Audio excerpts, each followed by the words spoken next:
Welcome back to another awesome video. Today we're looking at the Honda Pilot Touring. Not too many years ago, in-car technology just been a tape deck. But now there's so many technical features, nobody ever takes the time to read the manual. So we got this video, we're going to talk about 10 interesting tech features of the 2025 Honda Pilot Touring Edition.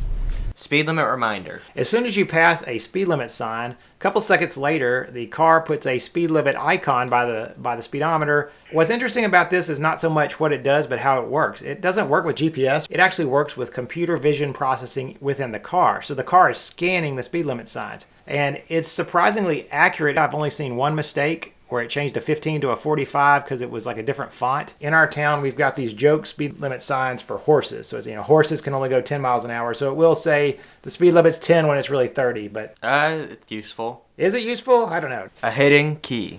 So gone are the days of the standard non-powered keys. What you gonna do if the battery's dead? Who knows? Get the hidden key. Yes, there's a hidden key inside this key, and there's a hidden slot for it underneath the driver's side handle. There, it clicked, it opened. All right.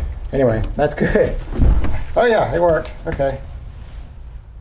Auto shut off. This is a feature I hate. It's on all these new cars. It turns the engine on and off to save energy or whatever, but that just seems like a recipe for disaster. God help us, we're in the hands of engineers. So there's lots of ways to disable it. The easiest way is just to punch this extra button. It's an extra button punch when you start the car. Another way to do it is a little bit more fun is to use one of the driving modes. Sport mode. It makes the engine rev higher and it's just a lot more fun to drive. Unfortunately, it doesn't remember sport mode, so you have to kind of click this thing every time you start the car. Goodbye, physical media. So the new in-car entertainment system drops almost every form of physical media. We can't play CDs, DVDs. Heck, in the old car we even had auxiliary inputs and we could hook up a tape deck to it.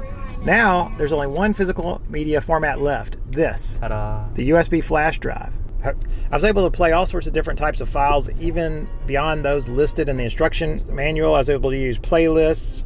It worked great on podcasts. Navigation was smooth and it remembered where I left off, but most of the stuff in this car is oriented toward the network. Like you never use a USB flash drive, do you? No, I just use Bluetooth. Yeah, well, someday when you're without the network, this will come in handy. So there's a little audible gap. Parking assistance. So our current system for knowing not when to hit the garage is what? A tennis ball. That's pretty low tech, right? Yeah. Hanging from the thing. Well, this has built-in sonar. Verify our range to target.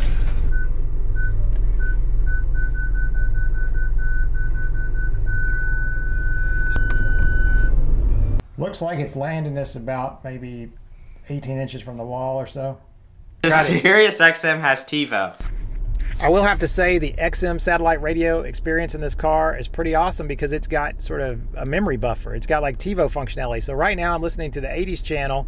You notice this buffer right here and it says live. So I can actually go back to a previous song. It remembers where the songs are. If I want to go back and hear something again, I could go back to previous song. It remembers where that is.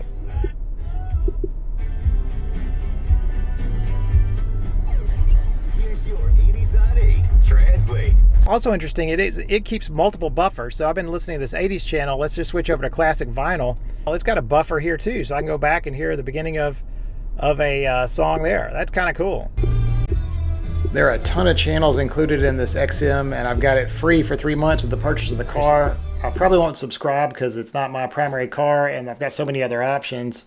Unfortunately, the buffer does not work with FM radio, only with XM. 5 ways to control the tailgate. You got all these buttons, a button on the remote, and you can do this little dance with your feet. They really handle a lot of scenarios like grocery related that probably aren't really that common, and if you don't use the little dance that often, I forget where the place is. This is not a luxury car. There's a lot of features that trickle down from the luxury car to this car, and I would trade probably 2 of these ways to open the tailgate, for like say automatic wipers or something. Plethora of phone platforms. You got so many options for connecting your phone. What are they? You got Apple CarPlay, Android Auto, and then just Honda. Yeah, regular Bluetooth. And can now summarize your messages. These summaries will be generated by artificial intelligence, so it's Play. Good morning, I hope this finds you well. I need some help on planning a menu for Christmas lunch. What do you think you would like in your These things work. They just don't always work that smoothly. You know, the good news is you got 3 different types of maps to choose from. But like not everything's integrated. It's not consistent. Please say again. Right. Call home. No home location set. I can try to press a button to make a call, but that button doesn't work with CarPlay. You just have to know that Siri is listening all the time, and you just have to talk to her or talk to Google. You can use Spotify, but you can't use YouTube Premium. It's about as much fun as figuring out what streaming show is on what. I wasn't real impressed with all these car platforms, but they do work. And Common sense controls and not. Can I be a crotchety old man for a second? Yes. All right, so you know what really irritates me? That the in-car technology that has all these inconsistent legal disclaimers and restrictions, they won't let you look at a text message or certain features while you're moving, but you can sure scroll through 100 stations or menus. I'm also a little bit concerned about privacy. It says something in the manual like data will be uploaded on vehicle startup, and so I don't know what data is uploaded, and you get these updates and stuff. So after the warranty expires, I may look into a little hacking, if you know what I mean. Oh no. Hey. So this is cabin talk. It supposedly is an intercom that lets you communicate across 6 feet of a car instead of raising your voice. Well, that's a really useful invention. Testing 1 2 3. Okay, now turn it off and say testing 1 2 3. Testing 1 2 3. Now yell at me. Testing 1 2 3. Okay, so I'm not sure how useful this is. What do you think? Hello. It's kind of an interesting feature.